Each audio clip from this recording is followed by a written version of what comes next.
Hey, hi everybody. Welcome to today's little session. My name is Rick and I am CEO of a rare disease organisation based in the UK called Beacon.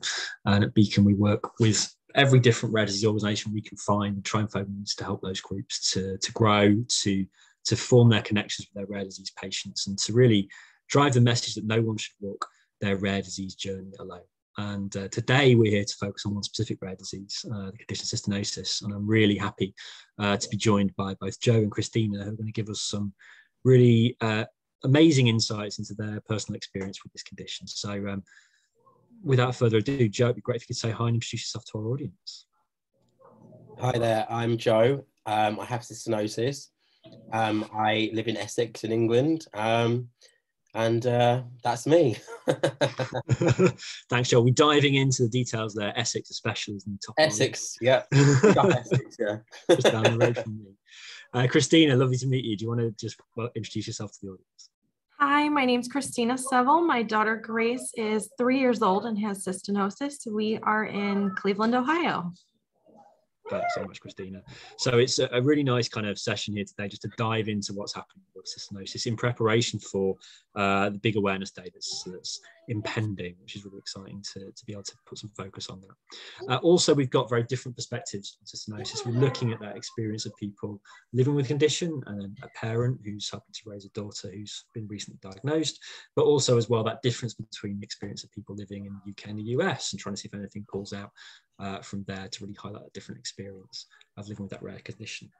So before we really dive in, it'd be great if we could get a sense of what is cystinosis itself. So Joe, if you're able to give us an insight into the condition itself, that'd be really appreciated. Sure. So cystinosis is a rare genetic disease. And there's usually it depends how it affects different people. But in a nutshell, it affects your cells. So the cystine starts to accumulate in every cell of your body, and it affects all the major organs such as your brain, liver, your eyes, and especially kidneys. And in the early years, you can notice sickness, nausea, failure to thrive, and just generally feeling very ill. So yeah, it's a lifetime thing right now. There's currently no cure, but they're working on it, and that's something for the future to look forward to. Thanks, Joe. It's really helpful to get that kind of insight into it. I mean, we work with lots of different rare conditions that have that genetic basis, and it's really striking how many of them seem to have these different multi-system effects. There's always that kind of one headline, but the different tiny impacts it has on their day-to-day life are really sprawling. We'll dive into that in a bit more detail as we chat. I think the logical place to start then with our conversation is where it started for you two. So Joe, to start with, could you give us an idea of when you first received that diagnosis and the experience of yourself and your family around that time? Yep. So I was diagnosed with it at 14 months old, and that was after quite a few months of kind of battling with the local general practitioners to kind of answer why I was ill all the time. My parents were obviously incredibly worried about me. So it was a long road. Not everyone was convinced of what it was. People would pass it off as diabetes, just kind of teething problems, everything under the sun, until we eventually saw a specialist at my local general hospital, and to which I got diagnosed officially at Great Ormond Street Hospital in London, the Children's Hospital. So it depends for different people when they get diagnosed, but for me it was thankfully very early on in my life. Absolutely. And when you say specialist, do you know if that was a specialist kidney doctor, a nephrologist, or was it someone from another area? It was a nephrologist that just happened to be called in when I was having a hospital stay in my local general. So yeah. Yeah, just that lucky coincidence. There happened to be someone there at the time who had that awareness, and that led to a swifter diagnosis and referral to the. And it probably saved my life as well. Yeah. Yeah. No, it's again a common theme we hear, getting that chance to meet the right person to recognize the symptoms. And Kristina, obviously a similar experience in terms of timing for your daughter Grace, but obviously something that's much fresher in your mind and an experience that probably was pretty challenging. So I'd love you to take us through it. Yeah, so Grace officially diagnosed at 14 months. We saw our pediatrician at 12 months for her visit, and she hadn't grown since the 9-month visit. They attributed it to a bad measure because otherwise she had been completely normal developmentally. She was doing all the things that she needed to be doing. She wasn't vomiting at all or having any kind of symptoms that we were concerned about. So the plan was, let's feed her a bunch, see if we can, get her to gain some weight, and we'll kind of reconvene at 15 months. Her birthday is March 1st. So COVID kind of closed the world right around that time. And we were staying home doing our thing. The couple rides that we took in the car, she had vomited, which we thought were maybe just some car sickness. But she had woke up from a nap one day and was a little shaky that we were concerned about. We called, they said, take a video, we'll watch the video and we'll go from there. So we took a video when it happened about a week later. They did a virtual office visit. Again, nothing concerning, but said, let's send some blood work off just to have a baseline. And that came back very abnormal. The pediatrician that we talked to said, I want you to go down. I don't want you to wait till tomorrow for a redraw. So we did that. We trekked over. We're about maybe 15 or 20 minutes outside of Cleveland. So it's by no means a long drive, but it felt like 2 hours. That lab work was repeated. It was the same. They came in and told us very point blank that they were concerned with cancer of some sort because blood work doesn't look like that in a 1-year-old. So they did some more testing. They said, no, we definitely don't think that's what it is. We're going to admit you. She needs electrolytes replaced. And they said, she has this Fanconi syndrome. It's caused by something else. We'll admit you. We'll fix the problem essentially, and then you'll follow up outpatient to figure out what caused it. We spent a couple days there. Things got really hairy in the middle. And then kind of on day 4, we had a new nephrologist take over, just kind of by sheer luck, we call it, who came in that morning and had already sent blood work off and said, I really suspect cystinosis. We had never heard of it. We Googled it. That was ugly. And then by Friday of that week, they said, yes, it's definitely cystinosis. And we had at very least, a treatment plan in place. We spent another 2 weeks in the hospital getting things back to a good place. And then, we discharged. We saw the nephrologist, I think once a week for a couple weeks. Then we got to every 2 weeks, and then we got out to monthly, and eventually out to where we are now, which we see her every 3 months. So it was a rough diagnosis. The hospitals were still closed to visitors. So it was, just us stuck in there. Our parents came down and we would wave out the windows at them. And, kind of run down, say hi, pick up whatever they were dropping off, and go from there. And I think that was, while it was hard on us, I think it was hard on our parents and our siblings and family also, because they wanted so hard to be there for us. And the best they could do was, wave out a window and go from there. Yeah, I mean, that overlay of COVID and the lockdown on top of the really traumatic experience of a rare disease diagnosis, the uncertainty you're experiencing, it's huge. It's hard to express and comprehend. And I feel for you having to go through that. I mean, I'm in many ways amazed you were able to get through to the point of getting that diagnosis during that time. I think that's impressive, but I'm sure at the time it felt like the biggest challenge you could face, really. There are a few things you pulled out there, I think, in what you mentioned. Firstly, that that Dr. Google line, I suppose. You get told a name and you're straight onto Google to see what you can find. And I mean, what kind of information was available to you? And Joe, I'd be interested to know if, do you know anything from your parents, if they were able to find any information at the time of your diagnosis, and what sources were available then, and what is out there now? Yeah. So when I was born, it was 1996. So it was just before Google kind of was even invented. So for them, after I was diagnosed, there was very limited information available. I mean, you can argue whether it was good or not, because I suppose blinding yourself to, the amount of knowledge that is on Google these days, I suppose it's good or bad. I mean, I believe there is a certain amount of limit you can expose yourself to this stuff. I know if I read through 10 pages of Google of cystinosis, it would scare me to the point that I wouldn't want to leave the house ever again. So I think in a way I'm grateful to be born when I was born.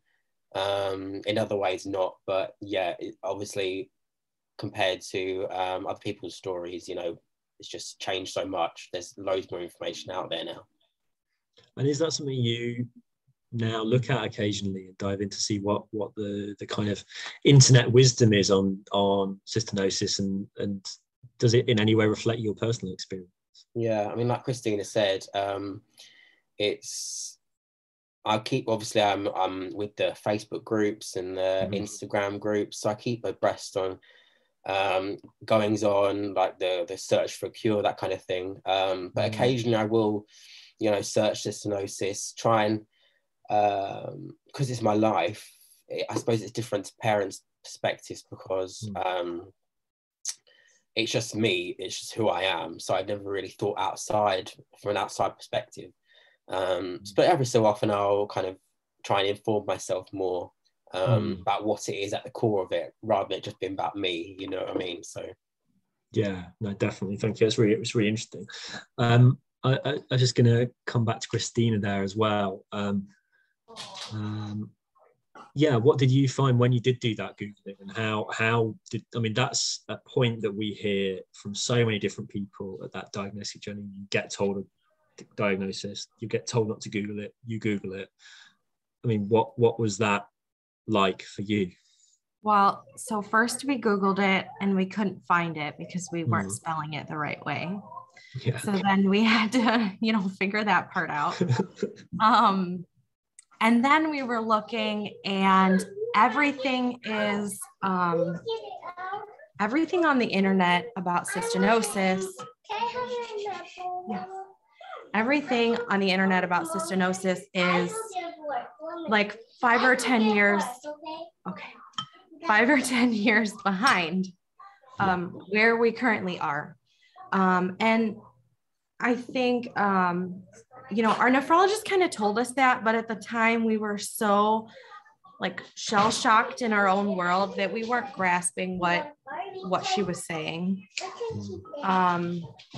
So we Googled it, and all we saw was, lifespan of 10 to 12 years and kidney failure and kidney transplants, and this just really miserable life for her. And then she came in and she had booklets from, the Network Foundation and the Cystinosis Research Network that were more updated. And it was like, oh, okay, this is okay, this is different. This is different. But we, and then we're trying to explain to our family, and they're getting on Google and seeing this and trying to wrap their mind around it. And then we're kind of fielding phone calls from family who's like, wait a minute, but we saw this on Google and, X, Y, and Z. So the internet is not our friend. I always, when I speak with new parents, tell them, can we send you books? Can we send you information? Because what you're going to find is really, really terrifying, on top of how you already feel. So the internet, the internet is not the friend for cystinosis. It is not where you should look, you know, for anything. Hopefully we're getting to a point where we can change that. I think that there is a lot more awareness out there, and there's research going on, and that's helpful that you're finding some updated information. But still, you know, you scroll down to like the bottom of that first page and you catch something from even the early 2000s that's really not pertinent to how we are right now. And that's why we're chatting today, right? Because we're trying to help raise more awareness about cystinosis, tied in with the Awareness Day, but also, you know, the work that the different patient organisations like the Cystinosis Research Network are doing to connect people, and often through the internet, you know, using that power to connect people with one another to share their lived experience and actual experience of the condition, so that people aren't relying on what Dr. Google says, but rather what the rest of the community in the world says, which I think makes a huge difference. So, Joe, I think it'd be good to come back to your story at that point, really. So we've kind of heard to the place where Kristina and Grace have got to, and we left you off where you'd been referred to Great Ormond Street. And something Kristina mentioned was that different experience, different doctors, and a particular nephrologist who ultimately got them to the point of diagnosis. And I think for you as well, when you got to Great Ormond Street, there was a single clinician who kind of was with you through your whole kind of childhood care. Yeah, there was. Would you like me to name him? Whatever you're comfortable with. Yeah. So his name was William Van Toff, and he was a really, really great person to have fighting your corner. He was so sympathetic, so kind and understanding, and he got stuff done. You know, he wouldn't let things just slide. He absolutely made sure I got the right treatment all of the time. And he was real as well. He never sugarcoated things. He just said things how they were, and I think my parents really appreciated that. And over the coming years, until I left Great Ormond Street when I was 17, we really built up kind of a relationship that was lovely to have. And obviously, it was very sad when I had to leave, but he was such a great person to have. Yeah, it makes a big difference, doesn't it, having that single point of healthcare, you know, reference, if you like, someone you can talk to and refer to about your whole experience through childhood. When you're living with a complex condition, it must make life that much simpler and reassuring that when you're finally in the right place with the people that understand, it can make that difference. What happened for you then at the end of that period at Great Ormond Street? So after kind of years of nasal gastro tubes, you know, I've had the one through my nose to feed me, the one through my stomach, which I've still got the hole for now. So I call it my bullet wound. So that didn't heal up, but that's a good story to have for parties. Yeah, so after years of treatments and working out through different things, I eventually left at 17, where I was told I need a kidney transplant. So then there was going from that hospital to the new hospital, the Royal Free in London, which is an adult hospital. And the transition period was just one from the other. It wasn't kind of smooth, and I didn't see anyone to kind of help me ease through that process. So it was a difficult time actually for me, for learning I needed a kidney transplant almost immediately.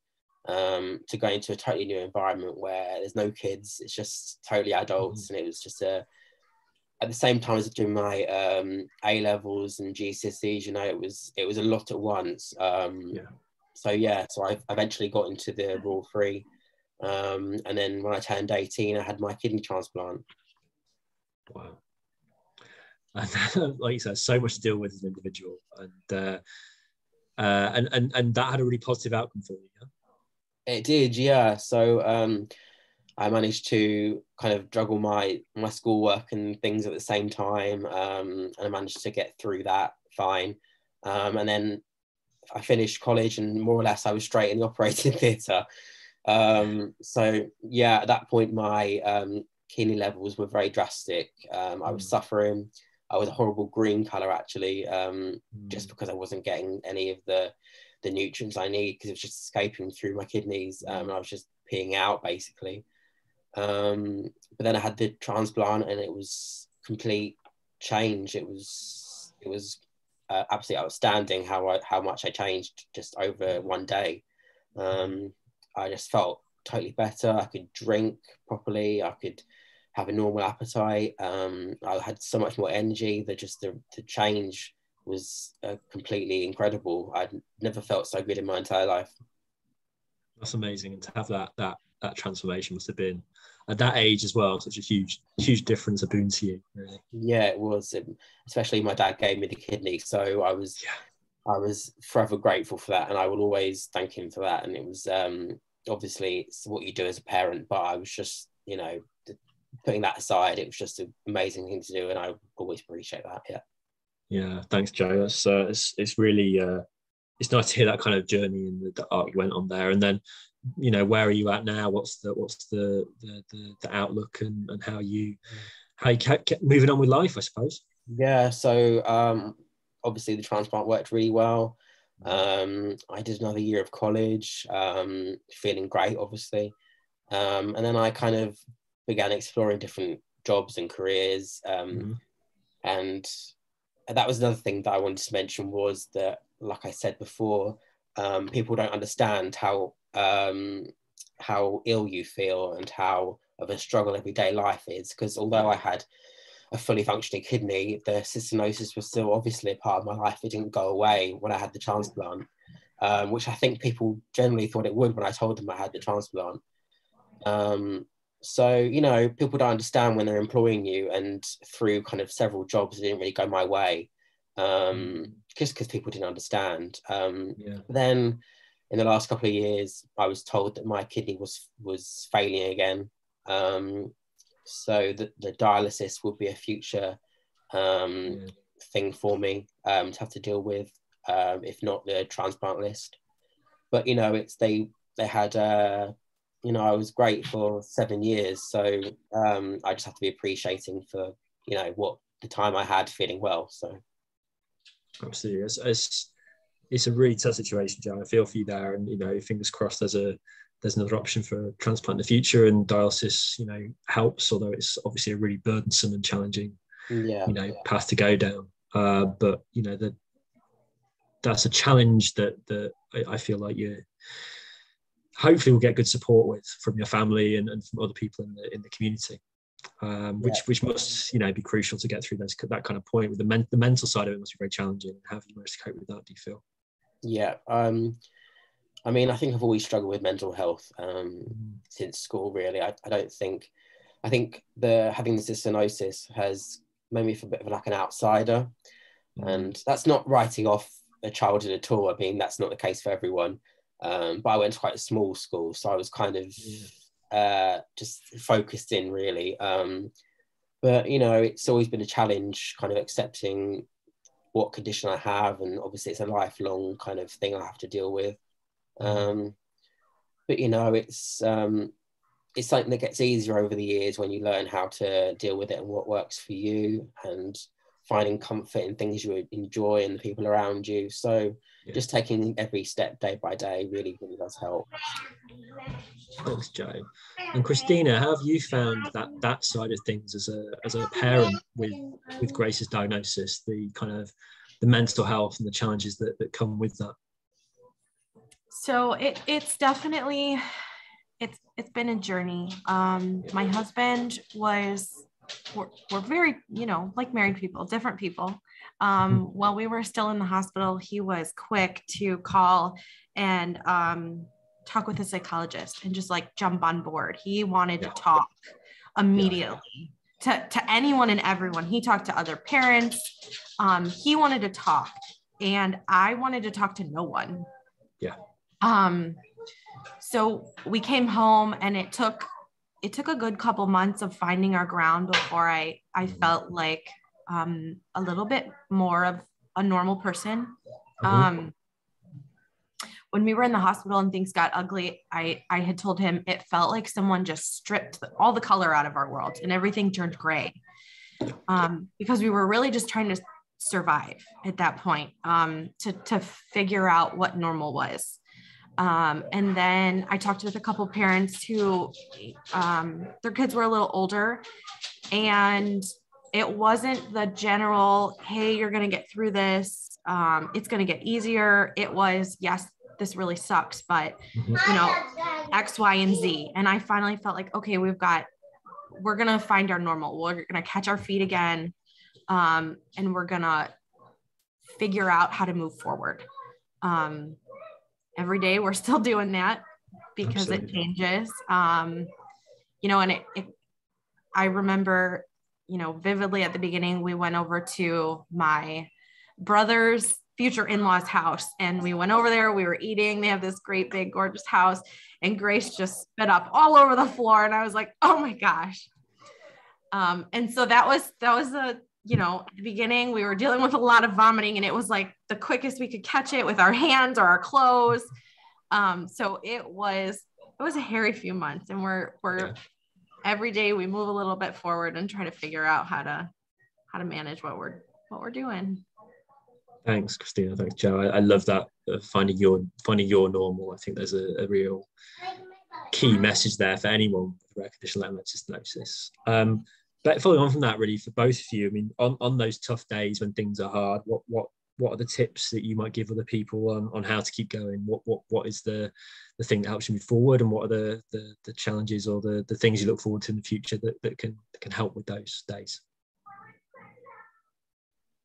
So I feel like on our hard days, I like to read. So I like to pick up a book and just kind of take myself out of where I am, spend some time reading. We live in Cleveland, so it's a little yucky in the wintertime. We can't always jump outside, but usually getting outside helps too. And, call a friend, or I have a couple people in the cystinosis community who I can always give a call to, and they can always lend an ear, where I don't feel like I have to explain myself. Mm-hmm. They know the background situation and why it feels so crummy that day. And they're my go-to.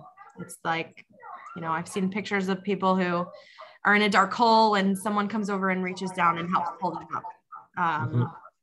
And those are my people. They reach down, and on those bad days, hey, you're going to be okay. We're going to get through this. And it's okay to feel yucky that day.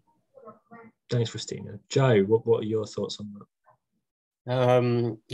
I when I wake up in the morning, no one day's the same. So I have bad days, like everyone, good days. I think what's important is just to be grateful for where you are, how far you've come actually, because there are days when I think, well, I'm not doing great about the situation I'm in.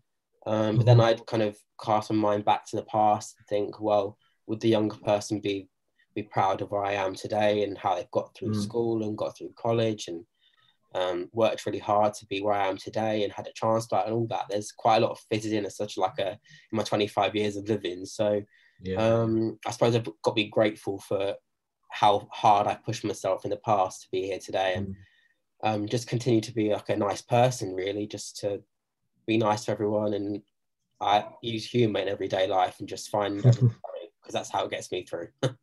Absolutely. No, good for you. That's amazing. And to both of you as well, what if you were talking now to someone else who was at the start of this journey with cystinosis, is there any kind of message or thing you'd want to give them or tell them, as they begin to embark on this lifelong journey, essentially? So I would say, don't read too much into it. Take it as it comes. Don't listen to what everyone has to say, because every different person is different when they're diagnosed. Everyone's got a different story. So just enjoy the time and the good moments, and just cross everything else when you come to it, and just really appreciate getting a diagnosis in the first place, I think. Yeah. Thanks, Joe. Kristina, anything you'd add to that? I piggyback on all that in saying that you will find a new normal. What feels so heavy and burdensome at the beginning just becomes part of a normal routine. It is by no means easy compared to not doing those things. But, you know, at the beginning, taking the medicine every so many hours was just wildly different than what we had been doing before. And now it's just a thing. We pick it up just like we brush our teeth at the end of the day. Grace gets her medicine at 8 o'clock. And so I think that just remembering you will make it through this time, you're going to get to tomorrow. And eventually things fall into place. You make things work for you. But it doesn't feel quite so heavy as it does in the beginning. Thanks both. That's I think some great message to put out to people on that experience and that point in the journey, and it's the kind of thing that will hugely help as well. So part of why we're talking today is obviously because we're building up towards the Awareness Day, the Awareness Day for Cystinosis. I just wondered, Joe, what thoughts you have on what that day means to you and what you're hoping to see achieved moving forward with it. So I think it's just a day to kind of recognize the challenges that we as rare disease the experiences that we faced in the past, how we live as a rare disease patient, the people that have helped us along the way, such as Kristina being a parent, just taking the time to recognize that it's such a nice community to be in, and everyone shares the experience, and that's how you can feel a proper little family. Just to be grateful for how far everything's come in the research, and yeah. That's great. Kristina, what about for you? You know, what does the Awareness Day mean for you and the hopes that you have for it in the future? So Awareness Day is, I feel like it's a good memory day for us. It was actually Awareness Day, we found out afterwards, was the day we went into the hospital with Grace to kind of start our journey. So it's a little bit like nostalgic for us. It's a little sad, a little happy. But I appreciate that it's there, that we can tell people our story on that day and use it as kind of a way to share that. I know that the Cystinosis Research Network is trying to use Awareness Day to touch each cystinosis fighter, warrior in a different way. And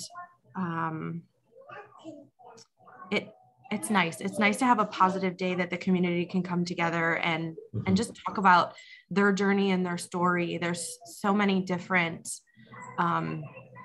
people. It's so interesting to see how many different backgrounds in different countries, and kind of just how everyone's puzzles come together, and we're all just one big happy family group.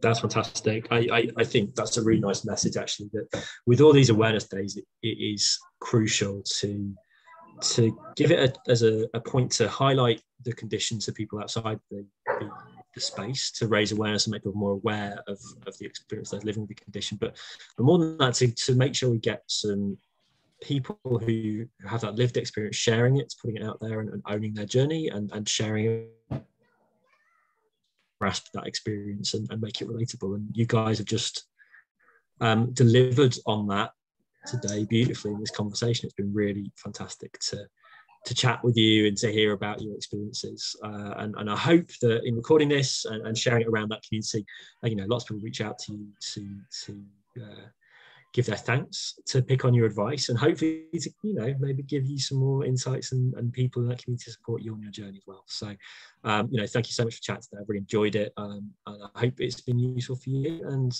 to our audience, thank you for listening. Thank you. Thank you.